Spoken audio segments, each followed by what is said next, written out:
Hoje quero contar um caso para vocês, junto com notícias que me chamaram a atenção pelo que foi revelado.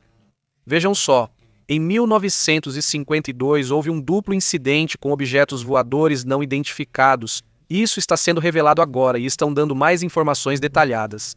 Um duplo incidente que teria paralisado 2 finais de semana, acionando os alarmes na Casa Branca e provocando a maior coletiva de imprensa militar desde a Segunda Guerra Mundial. O que aconteceu? Em julho de 1952, Washington, D.C. viveu 2 noites consecutivas de atividade aérea inexplicável. Isso ainda está sendo analisado e investigado. Do dia 19 ao 20 e do 26 ao 27, objetos voadores não identificados foram detectados por radar sobre a capital dos Estados Unidos.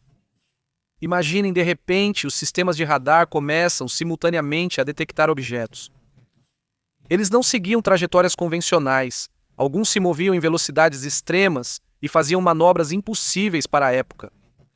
Controladores relataram que vários objetos apareceram diretamente sobre áreas sensíveis da Casa Branca, o que aumentou drasticamente a tensão entre as autoridades. Caças F-94 foram enviados para interceptar os objetos. Em uma reviravolta estranha, as anomalias desapareciam do radar quando os caças se aproximavam e voltavam a aparecer quando os caças se afastavam. Segundo o que está sendo revelado, os objetos reagiam a estímulos militares ou comunicações. Foram relatadas luzes brancas, não tinham cauda, não tinham asas, eram como esferas vermelhas, alaranjadas, até mesmo brancas que apareciam por aí nos céus daquela época. O presidente Harry Truman exigiu uma explicação urgente da Força Aérea dos Estados Unidos. A própria CIA esteve investigando isso. E, bom, até hoje existem coisas que ainda não quiseram revelar. Daquela época, a Força Aérea organizou a maior coletiva de imprensa desde então. Imaginem vocês as pessoas que viram esses objetos. E de repente, é numa coletiva, a maior coletiva de imprensa que já tinha sido feita por militares depois da Segunda Guerra Mundial. Depois de tudo o que foi visto e de que apareceram nos radares os objetos que foram vistos por pilotos, por militares, por muita gente, de repente eles mudaram de direção e disseram para acalmar as coisas e começaram a dizer não. É que é uma inversão térmica. É que provavelmente são estrelas ou meteoros, que são luzes humanas. O que é isso? Bom, o ponto é que nunca se soube o que foi. E nunca houve um avistamento desse nível. Na Casa Branca, embora tenham aparecido objetos estranhos, não no nível que apareceram naquele momento, pelo menos sobre a Casa Branca. Como resultado desses fatos, foi formado o famoso painel Robertson de 1912, que existe desde aquela época. Desde os anos 50, houve um choque entre os céticos que diziam que a narrativa do governo era correta. Não aconteceu nada, nada foi divulgado, apesar das evidências, mas a outra narrativa que agora sabemos ser a correta, que era pois esses objetos estavam lá, e agora já podemos neste momento saber que os objetos estão lá. E isso já não sou eu quem diz, são militares, cientistas, o próprio Congresso dos Estados Unidos que está investigando casos, inclusive atuais. As investigações naquela época duraram anos. Até hoje não há uma conclusão, pelo menos pública, interessante. Em 2020, 2021, 22, 23, têm ocorrido audiências no Congresso dos Estados Unidos, têm sido feitos relatórios e um pouco mais de informação tem sido divulgada. Algumas informações estão em processo, mas a maioria ainda está oculta.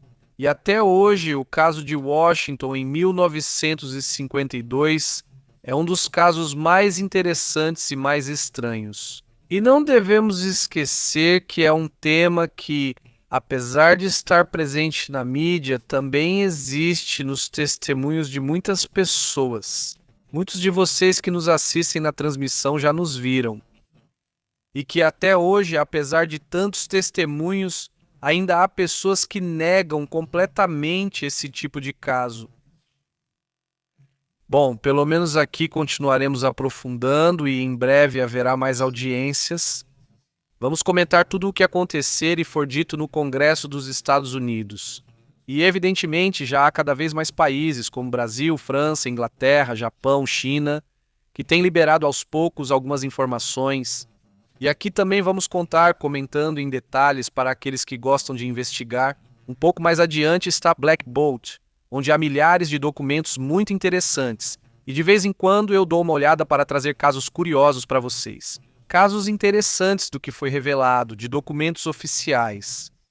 Você nunca vai conseguir ver tudo, são muitos documentos detalhados, de situações atípicas, anomalias bem estranhas.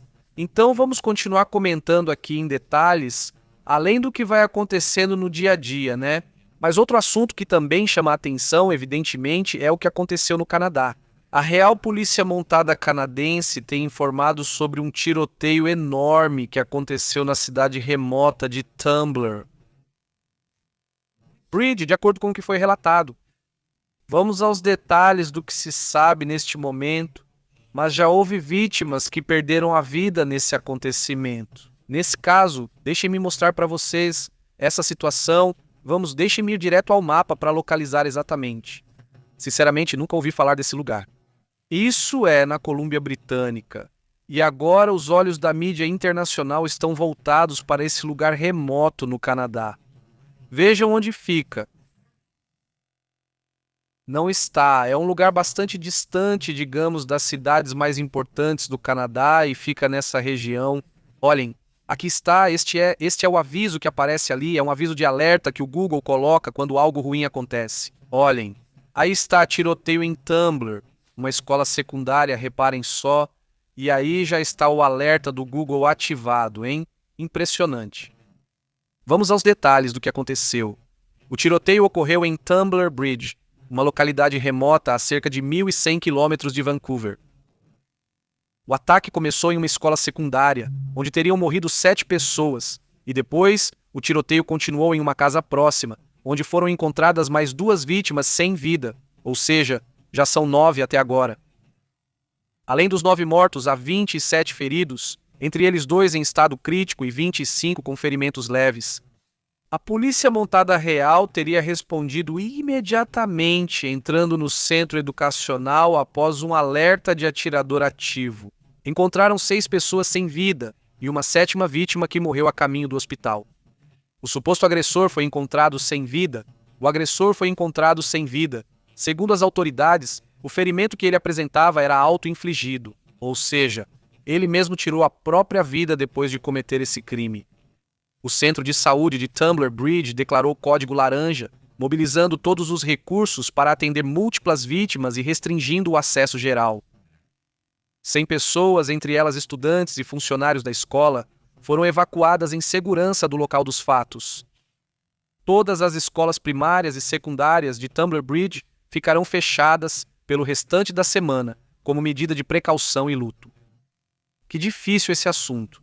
O Distrito Escolar anunciou que oferecerá apoio psicológico à comunidade e informará em breve onde estarão disponíveis.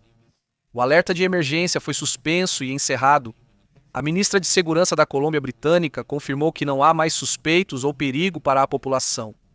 A ministra Nina Kruger classificou o ocorrido como devastador e agradeceu a coragem e rapidez dos primeiros socorristas. A comunidade está muito abalada. Que situação difícil e terrível. Pois é, pessoal, vamos para outros assuntos sérios. Assim começa o dia de hoje com essas informações. Isso aconteceu nas últimas horas do dia 10. Hoje é 11 de fevereiro. Muito obrigado, aliás, à comunidade que está nos assistindo ao vivo.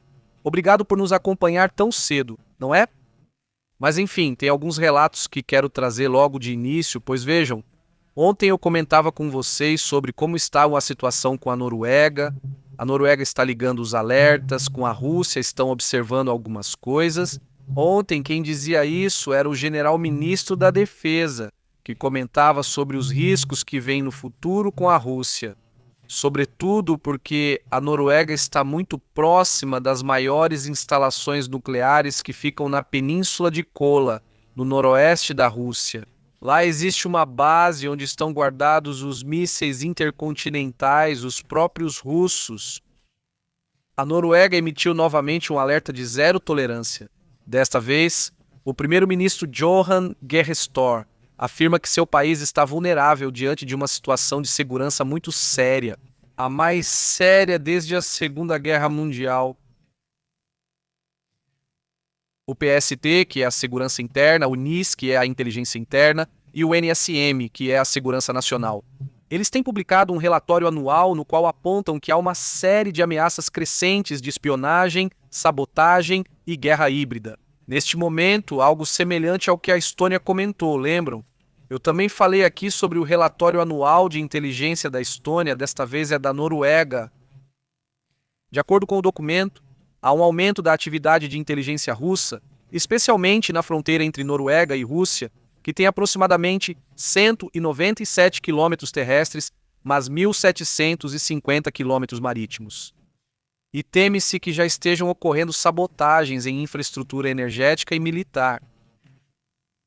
Se formos aos detalhes do mapa e olharmos para esta parte da Europa, do norte da Europa, é desta região que estou falando. São 197 quilômetros daqui, mais os vários quilômetros de fronteira marítima com a Rússia.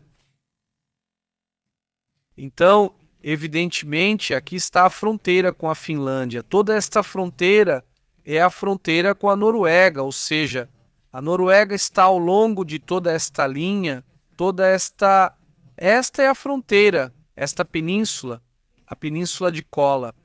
Aqui é onde estão as maiores armas nucleares da Rússia.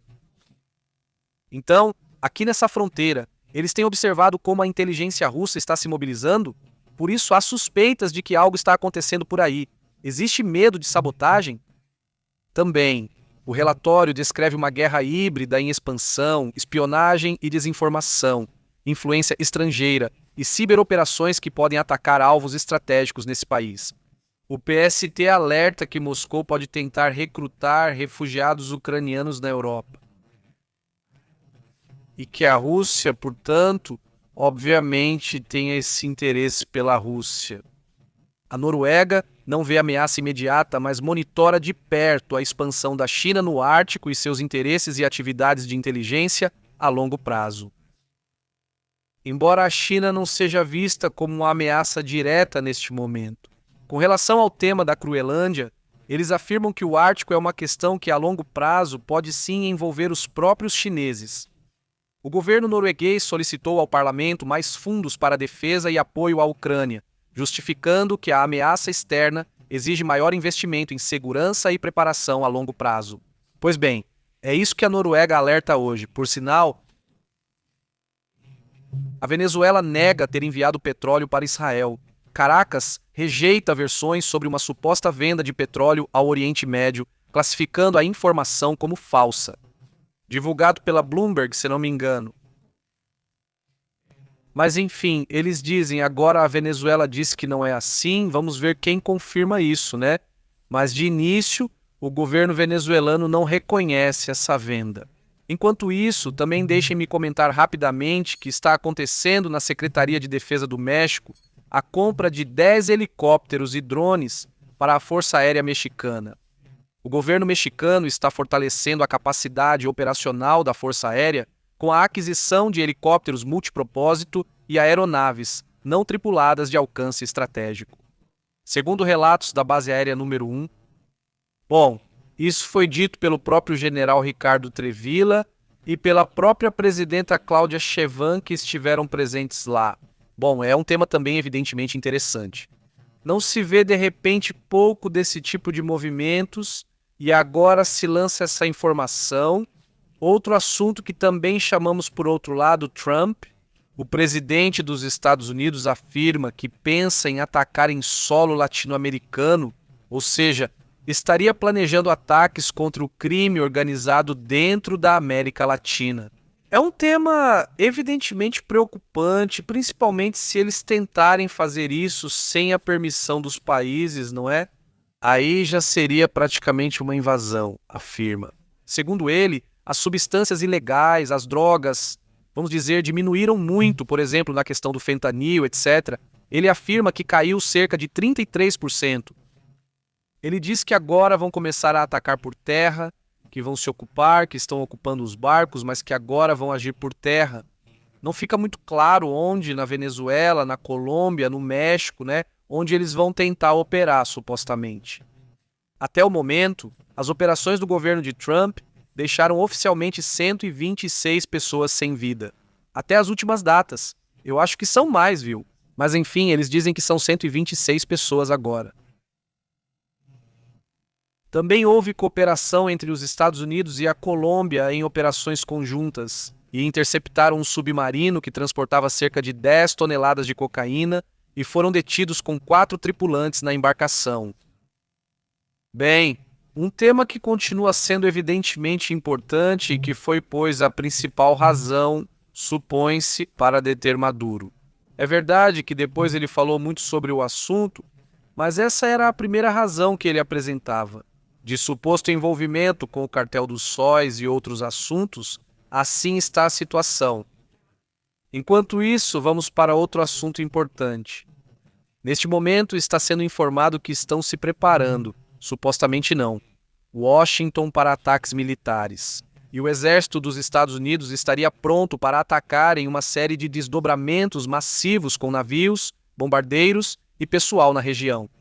As forças destacadas contra o Irã estão começando a deixar os iranianos nervosos. É que vejam Donald Trump. O que ele garante é que se não houver armas nucleares, se não houver mísseis, ou seja, se conseguirem chegar a esse acordo, não haveria ataque. Mas se esse acordo não for alcançado, haverá um ataque militar nas próximas horas. Vamos acompanhar a reunião entre Trump e Netanyahu. Vai ser interessante comentar isso, pois ali podem surgir sinais importantes sobre um possível ataque em breve, não é? O presidente dos Estados Unidos declarou isso ontem, dia 10 de fevereiro. Que está sendo preparado um bom acordo? Supostamente não, mas não houve essa mensagem. Na verdade, foi mais ou menos o oposto. Os iranianos insistem que ainda não há possibilidade de acordo, pelo menos até agora não. Outro assunto que também chama a atenção é o que está acontecendo em Bangladesh. Em Bangladesh, começam a aparecer esses protestos de mulheres, de homens e mulheres, mas principalmente de muitas mulheres, que estão muito irritadas porque estão tentando ascender um partido islamista. E, bom, é um partido que traz propostas muito contra as mulheres, entre outras coisas nada boas.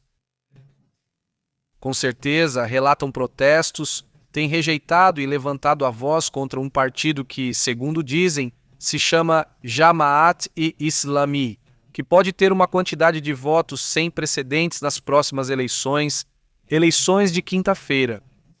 Se for assim, eles poderiam, bem, chegar ao poder, ou pelo menos ter muito poder por parte desse grupo, desse partido que, segundo dizem, é bastante extremo. As mulheres têm feito marchas de dia e de noite com tochas, pedindo para que esse partido não chegue ao poder, não é? Essas eleições, dizem, deveriam representar uma mudança e uma reforma. Em vez disso, estamos vendo as mulheres serem sistematicamente apagadas e seus direitos ameaçados, teria dito Simina Sarmin, de 25 anos, uma das ativistas que está protestando contra esse partido. Estamos preocupados que essas eleições façam o país retroceder cerca de 100 anos. Então, cuidado, porque esse problema realmente pode surgir e não começa em um país para ser derrotado por outro e outro. E é uma situação realmente terrível. Aliás, muito obrigado a todos que nos acompanham nessas transmissões. Dê uma força para a gente com aquele joinha, com o like, compartilhando. Tudo isso ajuda, obviamente, a informação a chegar a mais pessoas. Se você quiser ajudar um pouco mais, aí na descrição tem várias formas, tem o superchat, a assinatura. Aqueles que não nos apoiam dessa forma, eu agradeço muito, de verdade, obrigado por apoiar o trabalho que fazemos. No quesito de informação independente, é muito agradecido, pois qualquer forma que você possa nos ajudar é bem-vinda. Bom, estamos no Telegram enviando avisos de quando estamos ao vivo, também pelo WhatsApp, vocês também nos encontram lá. Temos também um canal no WhatsApp e aí estamos, em várias redes sociais. Como vocês já sabem, né? Obrigado mais uma vez por nos acompanhar durante o dia. Vamos aparecendo aqui ao vivo, reportando o que acontece. E à noite, por volta das 8h30, 9 horas da noite, horário da Cidade do México. Já estamos em um boletim, em um podcast de notícias bem extenso, de mais de 1 hora, normalmente às vezes até 2 horas, no qual também interagimos, conversamos, batemos papo com toda a comunidade. Obrigado pelos comentários, estamos atentos e lendo tudo. Abraço e obrigado pelo apoio. Até a próxima atualização.